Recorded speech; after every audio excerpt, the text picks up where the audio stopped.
Today, we are going to be covering the end of chapter 29, starting at verse 31, going through the 24th verse of the 30th chapter. And I have entitled this lesson, Leah and Rachel, Part 2, because the saga of the rift between these two sisters continues, and it manifests in what I think is a very regrettable way in today's lesson. You may recall from last week's lesson how Jacob has found himself the husband of two, or one could argue four wives, if you count the two servants that were given to him as well, in additional to years of servitude in his uncle Laban's house. And what follows needs some historical context, which I will supply by way of an extended quote from Miguel de la Torre's book, Reading the Bible from the Margins. And here we read, in the previous chapter, and by that he means the previous chapter of his own book. In the previous chapter, we reviewed how women in the Hebrew Bible were perceived as possessions who existed to meet the physical, emotional, economic, and sexual needs of men. They could be readily sacrificed for the sake of men's survival. Their ultimate function was to become vessels that carried the seeds of men. Hence, the greatest shame a woman could ever bear was barrenness.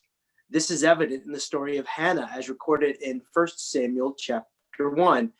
Because Hannah was barren, she was taunted by her husband's other wife.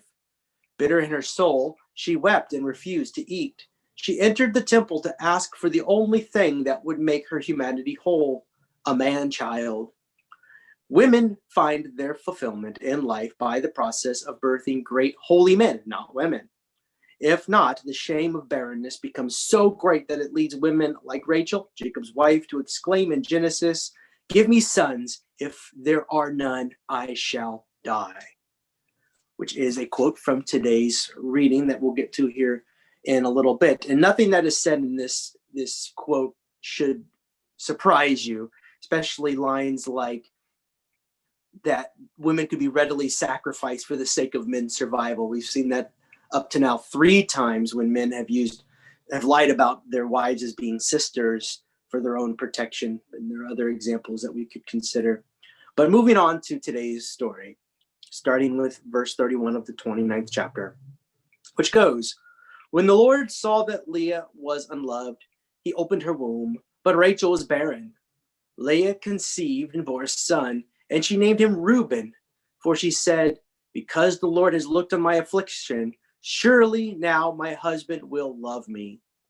She conceived again and bore a son, and said, because the Lord has heard that I am hated, he has given me this son also. And she named him Simeon.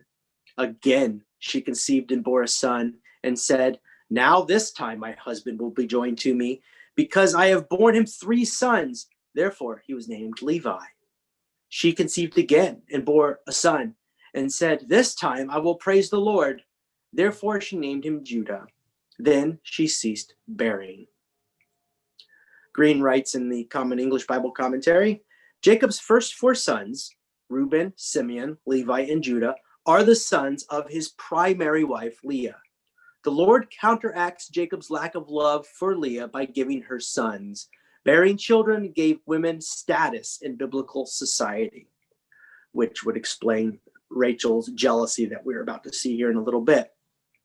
Frightham writes in the New Interpreter's Bible Commentary, the word plays on the children's names are reflections on the familial conflicts and God's actions related thereto. So, for example, you have Reuben's name, which literally means see, a son.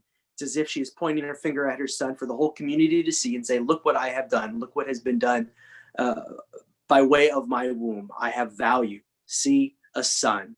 It's almost a brag. Simeon's name means heard. And you see in the text, she gives the reason, in a very short little speech as to why she named the second son Simeon, which is because the Lord has heard that I am hated.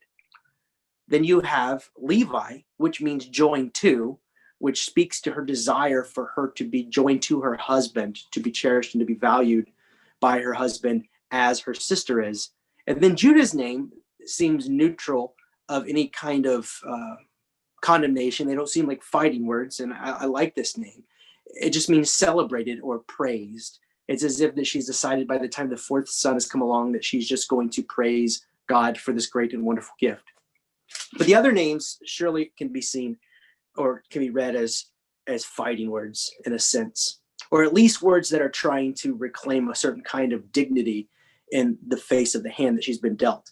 This hand that has caused her to not be loved by her husband and to be treated as less than, even though she is supposed to be the primary wife. Handel writes, the names of the sons, the tribes of Israel, are all motivated by the mother's state of mind, and the naming speeches spin elaborate word plays to anchor the names. Only the daughter Dinah, who is not a tribe, does not receive a naming speech. And we'll get to each of these names in turn as we move forward. Handel goes on to write, as with Sarah and Rebecca, the wife's barrenness is a pre-existing condition, motivating God's intervention. By withholding his grant of fertility to Rachel until chapter 30, verse 22, God causes the unloved wife to bear Jacob's firstborn son. This is recompense to Leah, the senior wife, who deserves Jacob's love.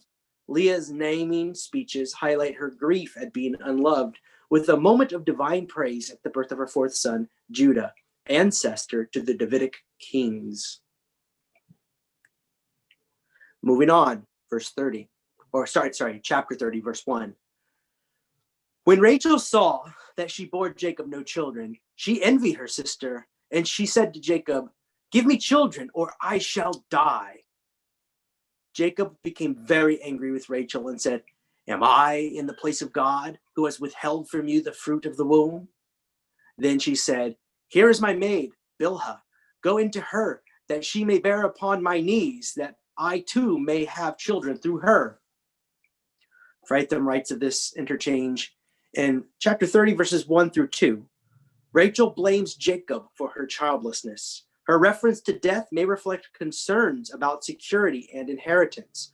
Remember, it was believed that one lived, this is my words here, breaking aside from the quote, it was believed that one's immortality was found in one's offspring, one's inheritance, and what one leaves behind. They didn't have a set belief of an afterlife. And so, in a sense, without having children, Rachel does die, or her significance going into the future. At least that was the way they saw it. So that is perhaps what she means by I shall die. Or she could just be very desperate. Moving on with the quote, Jacob's response could be a theological corrective, but can he speak for God? Yet the deep anger suggests otherwise. It probably constitutes a blatant attempt to lay the blame elsewhere. The narrator makes no such claim for God. In other words, it's only Jacob that says that Rachel's womb is being closed by God. That's an assertion he makes, and we do not find that in the narration. Heath, might also add that it was usually assumed that a woman's barrenness was her problem and that she was somehow to blame. Maybe she had some moral defect, or she had done something to have caused this. That was the commonly held belief of the day. Not a belief that I hold, but a belief that was held in the world of this story. In the ancient world, it was assumed that God or the gods were responsible for opening up wombs or closing them. Jennifer Ebeling writes, children were considered a blessing, and the biblical writers compared barrenness to being dead, as we just read, and a result of divine punishment or displeasure. According to ethnographic sources in Palestine, the idea that successful births are the result of God's intervention persisted into the 20th century. Green writes, as we have already seen in Genesis chapter 16, that's the story of Sarah giving Hagar, her servant, to Abraham. As we have already seen, Genesis chapter 16, a wife may give her servant to her husband to bear children on her behalf. The custom of acquiring children through one's servant is also reflected in the story, as I just said, of Hagar and Sarah, or Sarah and Hagar. Bilhah is Rachel's servant, who becomes Jacob's third wife. Zilpah is Leah's servant, who becomes Jacob's fourth wife. And I'm using the term wife loosely here. The word concubine is sometimes thrown around. To be sure, the servants of Jacob's primary wife and secondary wife are not viewed in the same light. as Leah and Rachel are. They're not esteemed as highly. Handel writes, that she may bear upon my knees. You may have noticed that interesting line in the text where she says, here is my maid Bilhah, go into her that she may bear upon my knees. Well, it's a mysterious line. Given its context, we may take it, writes Handel, as either a legal idiom or an actual ritual signifying that the baby will be Rachel's legal child. Perhaps there's some ritual where the child is birthed while she is on her knees, or maybe it's a legal idiom, a figure of speech signifying that she has the legal right to the child. One last note before we move on, and you mothers, consider this reality, and imagine if this were you. We will read how the children born to Bilhah and Zilpah are given names by their masters, Rachel and Leah. They aren't even given the dignity of naming their own children, and aren't really given any legal status over them. I like this picture. It's a picture that is meant to is about the story that we're considering here today.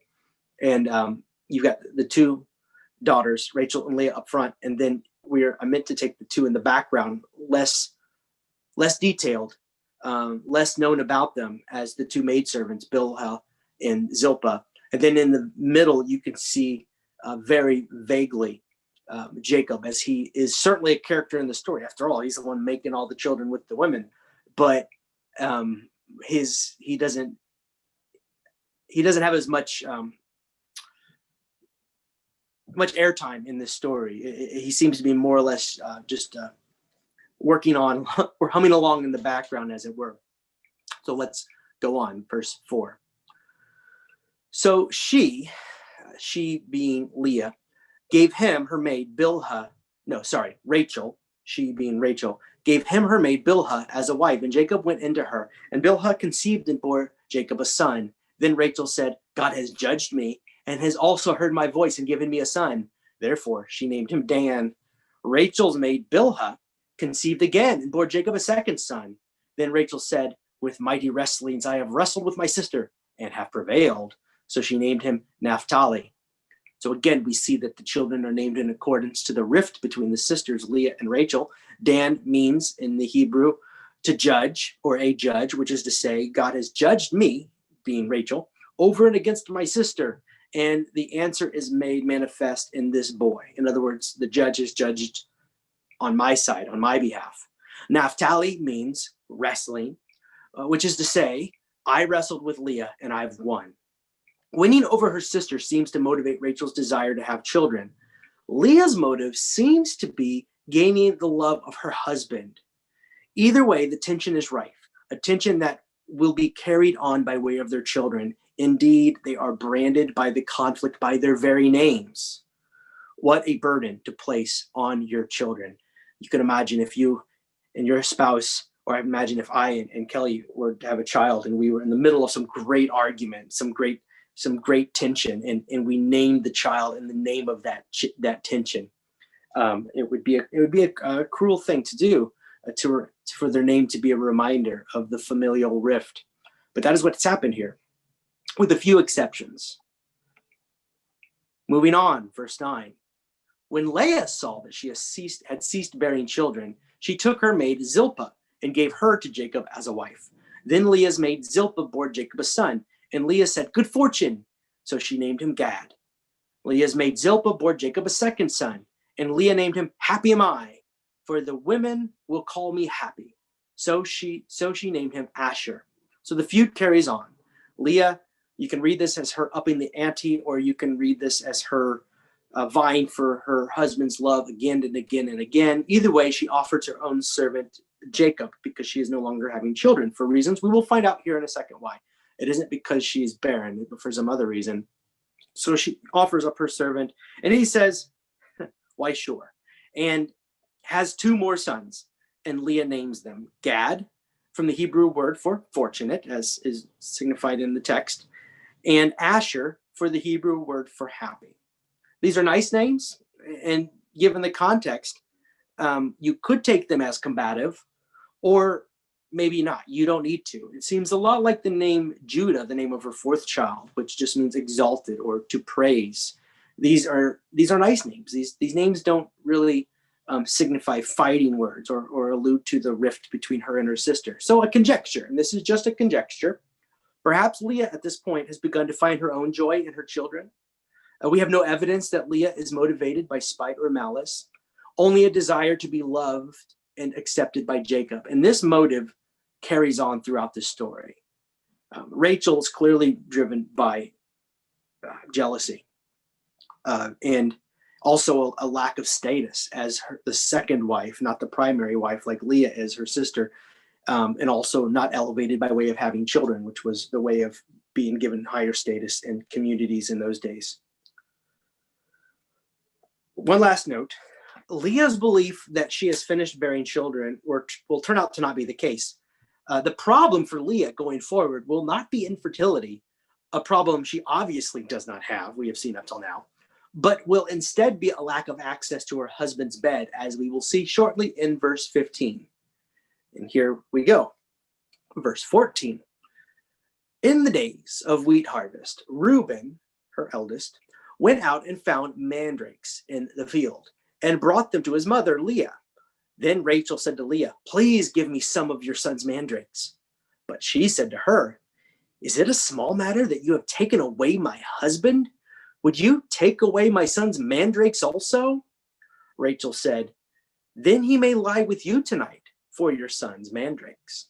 A brief word about mandrakes.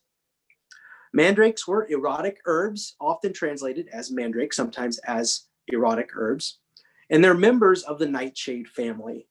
These herbs were believed to increase fertility, perhaps because of their fragrance, or because their roots often have a torso shape, or because the Hebrew terms for erotic herb and love sound alike. And so in the Hebrew, the Hebrew name for this plant, you have a play on words that sounds like love. Also, this plant had a bulbous shape, might signify or look like a pregnant belly. And so it was believed that this herb would cause fertility. And frankly speaking, I'm reminded of so many herbal quote unquote cures foisted upon us today, which are so often ineffective. Apparently, the peddling of such miraculous cures and remedies is an age-old practice. Now, verse 15, as I alluded to earlier, more than implies that Rachel is the one who has contrived to keep Leah away from their husband, who has, conversely, kept her womb empty. Leah makes the accusation, is it a small matter that you have taken away my husband? That could mean taken away his affection or his attention. But given the context that they're talking about fertility herbs, it seems to be the former, that she has been denied access to his bed. Probably by means of some coercion, Rachel has persuaded their husband to not sleep with her older sister.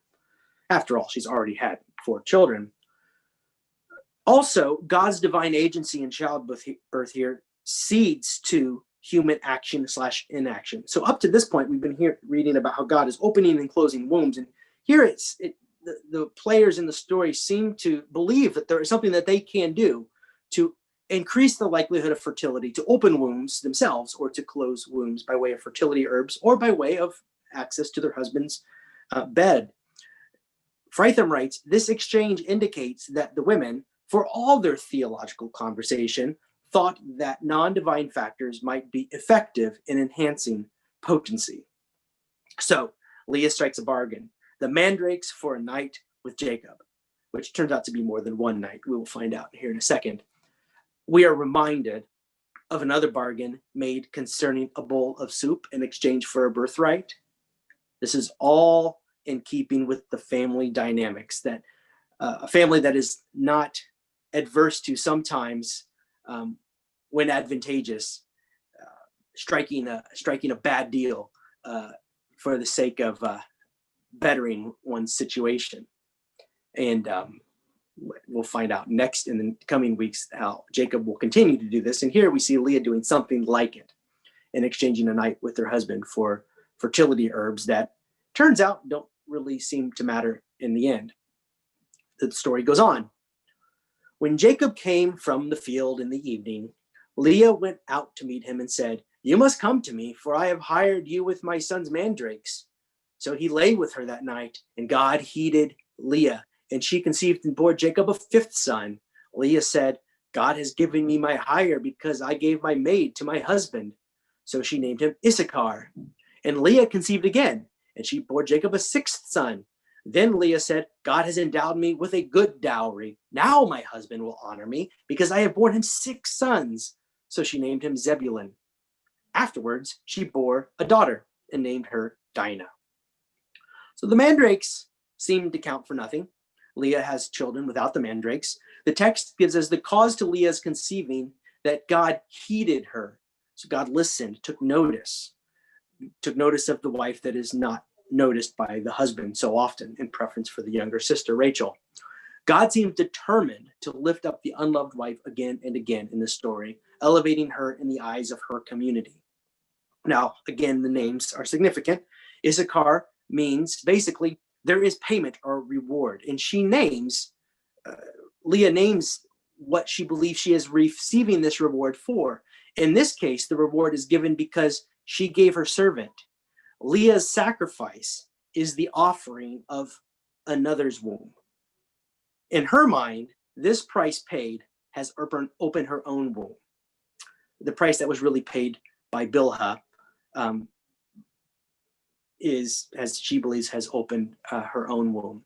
So you see how these silent characters like Bilhah and Zilpah, they don't have voice, and they're basically used in the context of these complex family dynamics for the uplifting of the primary wife and the secondary wife, who are only jockeying for status within their community as it relates to their position to their husband. So this is a hierarchy with the man sitting at the top and all of these women underneath, assuming the cultural norms of their day, trying to find a place where they have worth and are valued and are esteemed. So I feel bad really for all of these women in the story in one way or another.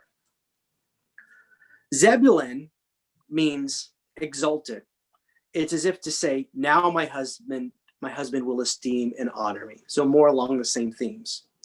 As for Dinah, her mention is interesting. We're not exactly sure why it's listed here, perhaps only to make it the story that happens in chapter 34 makes sense.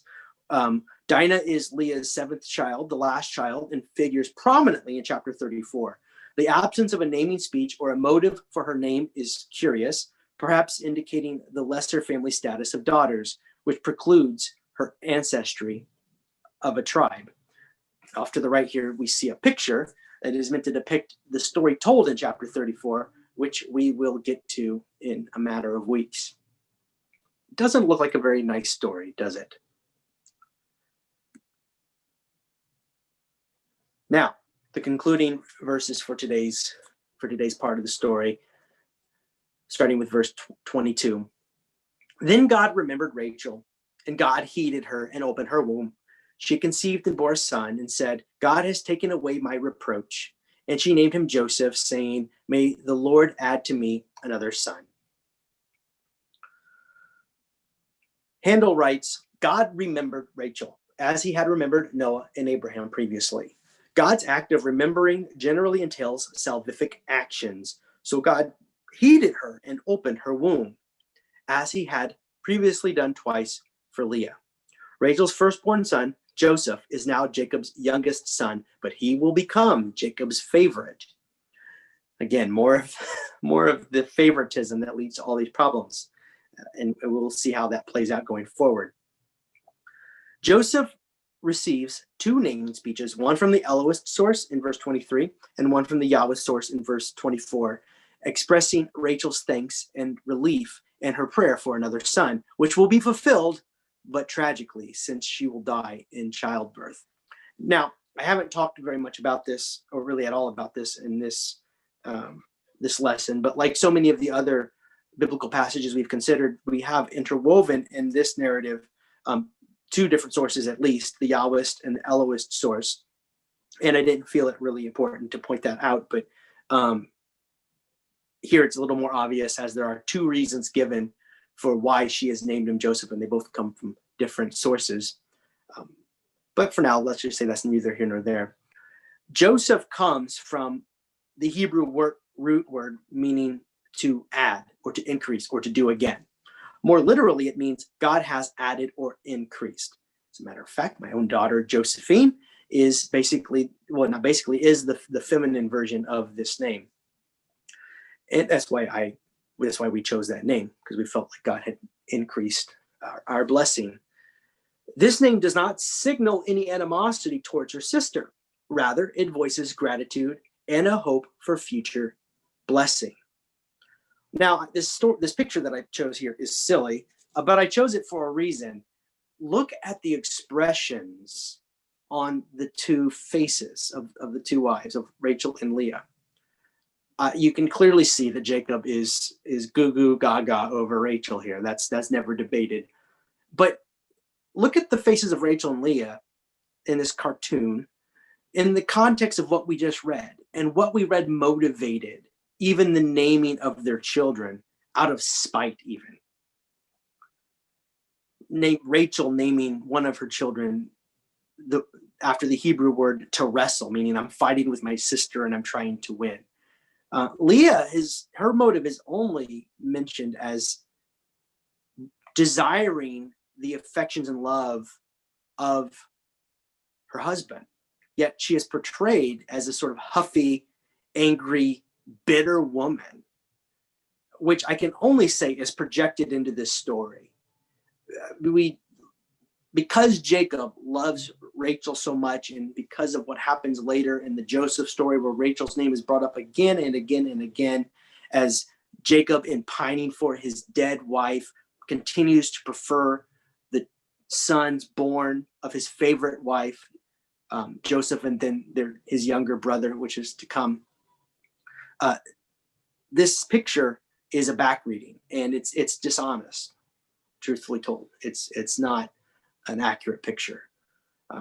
Leah, we don't need to read any kind of guile or anger or curmudgeon-like attitude. And I don't know what face we're supposed to read into Rachel. She just looks somewhat aloof in this cartoon. But anyway, I digress. Some takeaways. As we've seen, the sins of the parents visit the children again and again. Now it's the grandchildren, or the generation of the grandchildren, Abraham's grandchildren or grandchild, Jacob and his wives, showing favorites and what that can do. Abraham preferred Isaac over Ishmael. Isaac loved Esau, but Rebekah loved Jacob. Jacob loved his second lesser wife over his first primary wife. They in turn took out their resentment on each other. Now their children's names will serve as a continual reminder to future generations of their household divisions. Unfair familiar hierarchies and their subversion by humans and God alike will continue to cause strife and division. Which raises the question, it's the obvious question, how if all persons involved had been treated well and fairly from the onset, as if they each mattered in and of their own right. But there are narrative strains in the story, and this is the point. This is what would have been heard in the earliest days of these stories being told. These narrative strains that tell of God's intervention on behalf of those who are ill-used. Hamilton writes, the third and fourth children mothered by Leah are Levi and Judah. From Levi comes the line of priests. From Judah comes one line of kings, and eventually Jesus. Two of the most significant institutions in the Old Testament have their origin in an unwanted marriage initiated only by duplicity. All this to say, new life in redemption finds a way to manifest in the face of humanity's worst tendencies, which are very obvious in this story. All of Jacob's sons will become namesakes for Israel's 12 tribes, and even the children of the slave girls, Bilhah and Zilpah, will be honored in this way, elevated as namesakes for Israel's tribes. I am again struck by the ways in which power structures in biblical times pitted the marginalized against one another. The women in this story were merely trying to survive and save worth in a time and culture that valued them primarily for their abilities to produce offspring. Leah was just filling her role. Her sister was trying to pull a Jacob. In other words, to subvert the socially prescribed roles of the first and second wives, just as Jacob had done to subvert the socially prescribed roles of first and second son as it relates to him and his brother Esau. So you see more of the same patterns.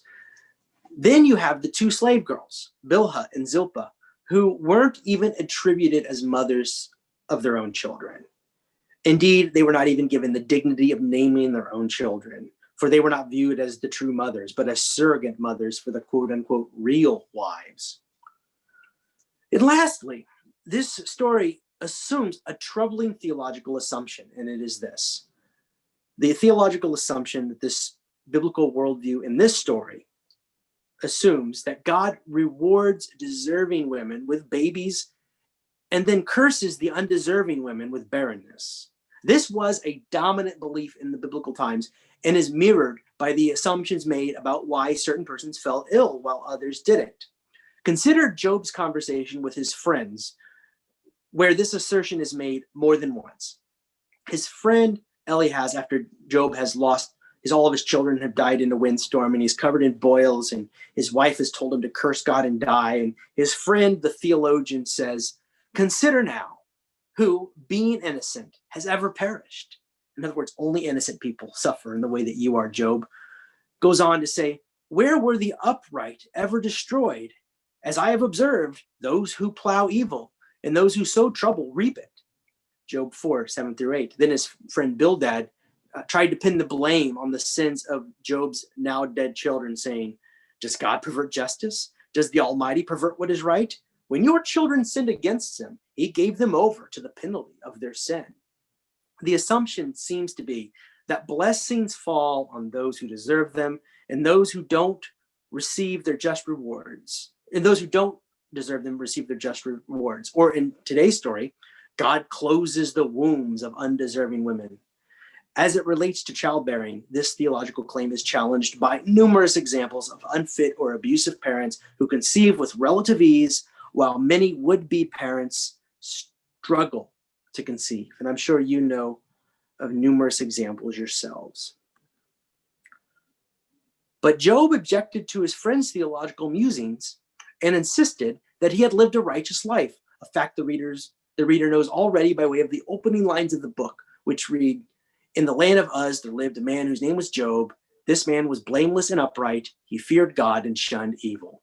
Jesus would say in his Sermon on the Mount that it rains on the just and the unjust. In other words, blessing falls on us all. The blessings we receive have nothing to do with our merit and are certainly no reward for good behavior. Indeed, I often resonate deeply with the words of the psalmist who wrote, "Rise up, O judge of the earth, render punishment to the proud. Lord, how long will the wicked triumph?" Just notice is something that we all see, how in a perfectly fair world, people would reap what they sow, and quite often they don't, but quite the opposite. They seem to get along quite well. If today's story in Genesis teaches us anything, it is that theological constructs that assume that, strictly speaking, we reap what we sow, that those theological constructs, with a little bit of picking, fall apart. Sometimes we do reap what we sow. Sometimes that statement is very true. Oftentimes, we don't. The characters in this story each were blessed and cursed in some way, and none of this seemed to have anything to do with their inherent goodness or worthiness, with the possible exception of Leah. Also, I should add that we do not know anything of Bilhah and Zilpah's moral character, but all in all, the words ring true. It rains on the just and the unjust. We are each in our own turn visited by blessing and curse. To conclude, I will read the words of Fritham from the New Interpreter's Bible Commentary, which go, "The author creates this central text, highlighting the birth of the tribes of Israel, permeated with negative realities.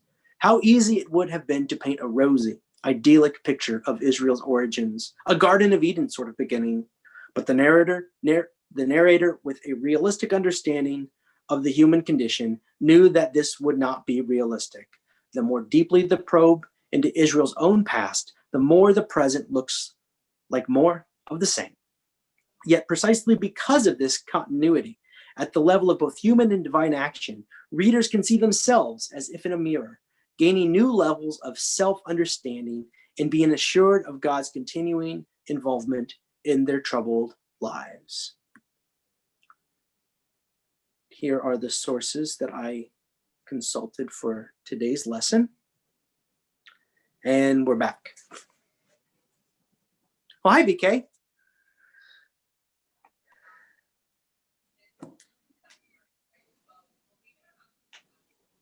Is Nancy talking? She's muted.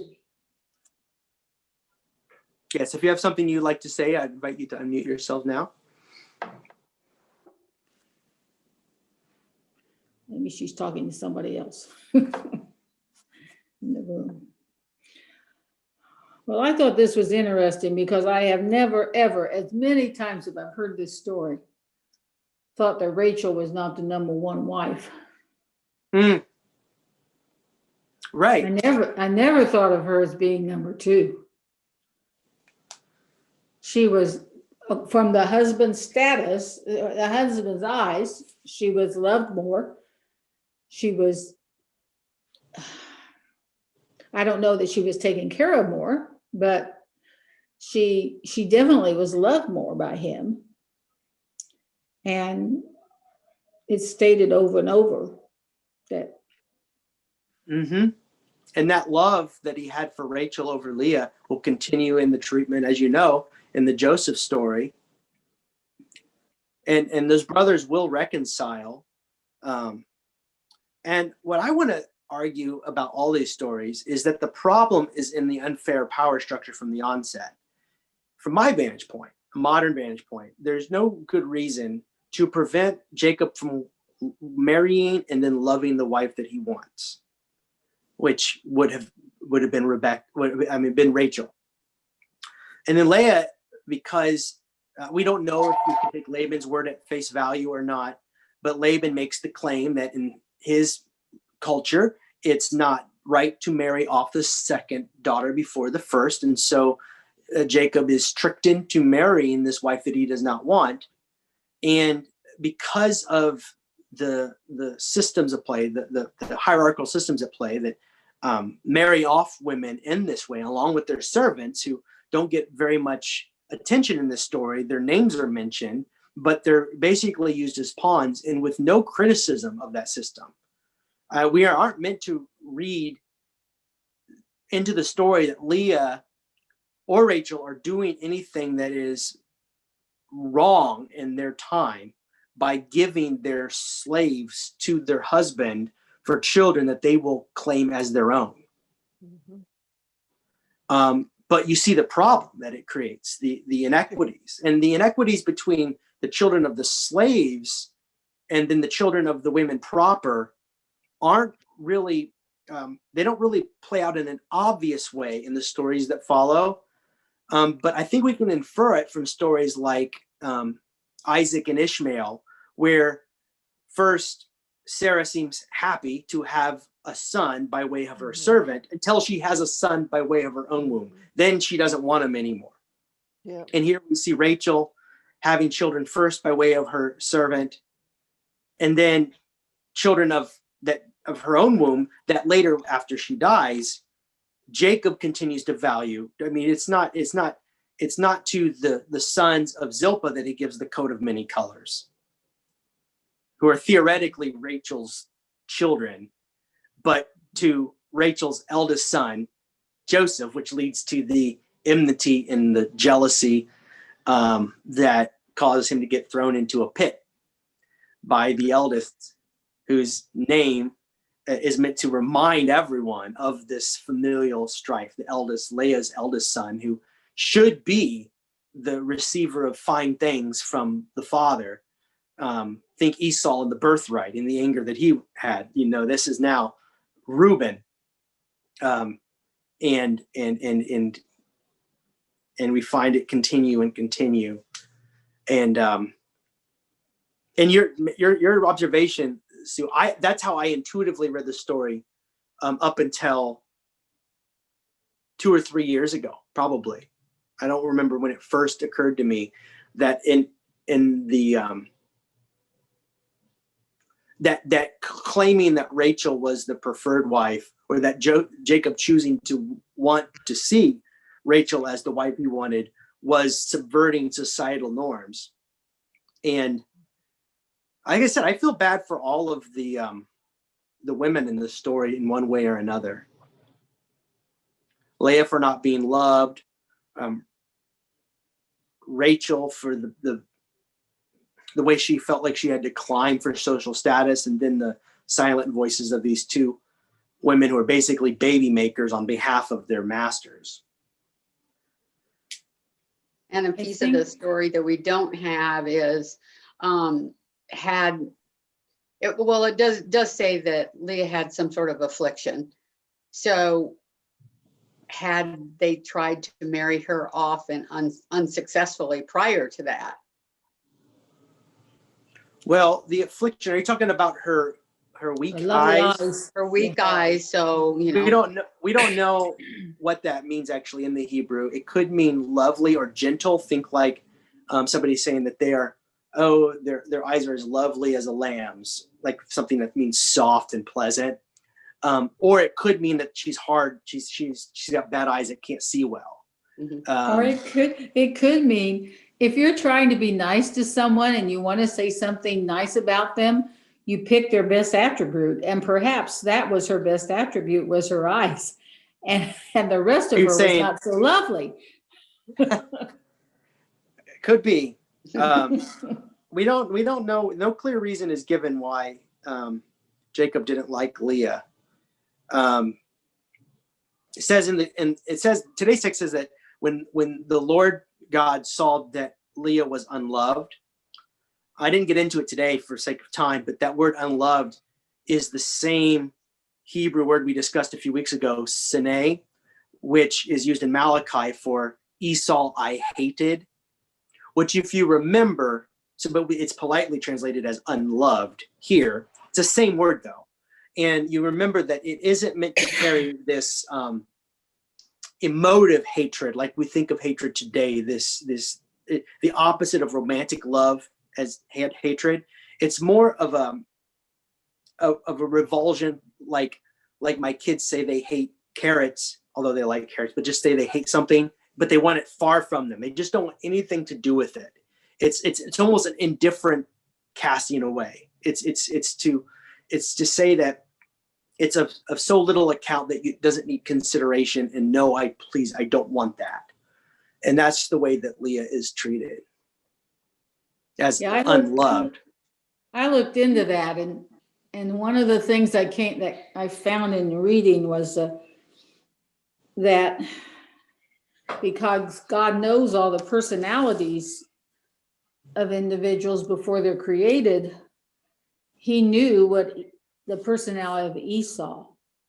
And so even when he was created, he hated him at that time. I thought, well, it's true. He does know, but people can be influenced to change too. I don't know. Well, when Malachi is talking about the names Jacob and Esau, it's like, Jacob's name became Israel. And when the prophets would use these names, they were talking about the peoples who those names represented. And so in Malachi, it's trying to explain how one tribe ascended and one descended. And so to say, Jacob I have loved, Esau I've hated, would be to say that the throne was given to the Davidic line, and the Canaanites, or the Edomites in this case, did not rise to political ascendancy. So by the time it's used in Malachi, it's removed from even the individuals involved. It's talking about a people group that are represented. And again, it's the prophets were trying to grapple with the socio-political realities of their own day, and why Babylon ruled the roost, and why some nations fell and some rose, and they've come up with a variety of reasons. Sometimes it's that Israel deserves what they got. Sometimes it's no, they don't. Sometimes it's part of a divine plan. Sometimes it's the book of Ecclesiastes, which just sees nihilism. It depends on the perspective of the writer. It kind of, It's difficult to, it's a difficult book. yeah. So. But I do think when Leah traded the mandrakes, that it was like, when I read it, I thought, oh, this is the only way I get to be with my husband, is if I can trade something. And, you know, she's like desperate to spend time with him. I love that story because it's, first off, you get Mandrake introduced out of nowhere. Why does it work? Why is it believed this will give fertility? That's the first time many people probably even ran across the word. And then you learn that, you know, it was a fertility herb in those days. But even now, if Leah's motive was to get closer to her husband, then I think that's the point of the story, is to muse what motivates this. That's one plausible explanation. Another is that she maybe is on to this idea of mandrake root. You know, maybe she's like, I got pregnant 4 times. I didn't need no mandrake root. Yeah, you know what? Here, you can have it. But I get to sleep with our husband tonight.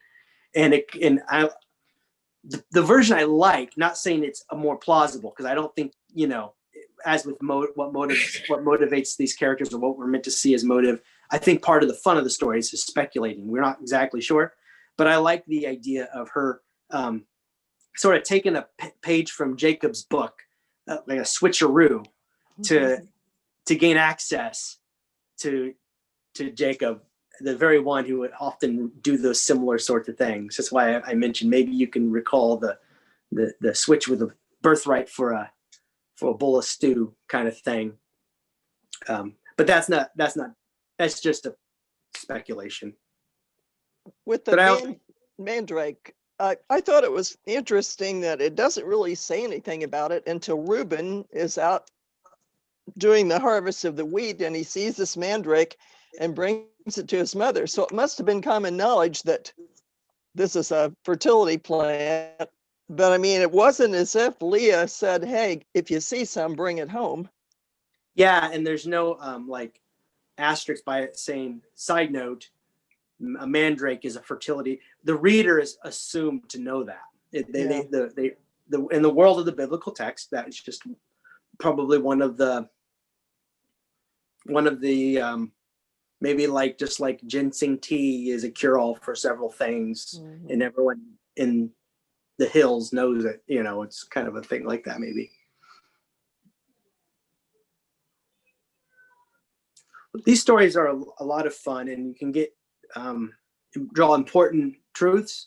The most important that I wanted to raise up was how imbalanced hierarchies lead to resentment and lead to all kinds of problems. So it's very important in societies that all persons are treated as children of God with worth and value for their own sake, not as a means to babies or some other end. That's the main point. But I also just like the kind of, because they're like folk tales too. So we can learn a lot about a culture and the kinds of stories they told. And I love these stories for that reason. And in the next lesson, we're going to get into some more of this sort of thing. And it's a lot of fun, and I'm looking forward to it. And so with that, I'll leave it. If no one else has anything else they'd like to share. Well, all right then. Thank you for joining. And I'll see you all soon, I hope, if not on Sunday next week, maybe in a phone call between now and then. Take care, everybody. God bless. Take care. Thank you. All And right. Happy Chinese New Year. Happy Chinese New Year. On Friday, Year of the Ox. Year of the Ox. All right. Okay. Good to know. Right. Bye. Take care. Bye. Bye. Bye.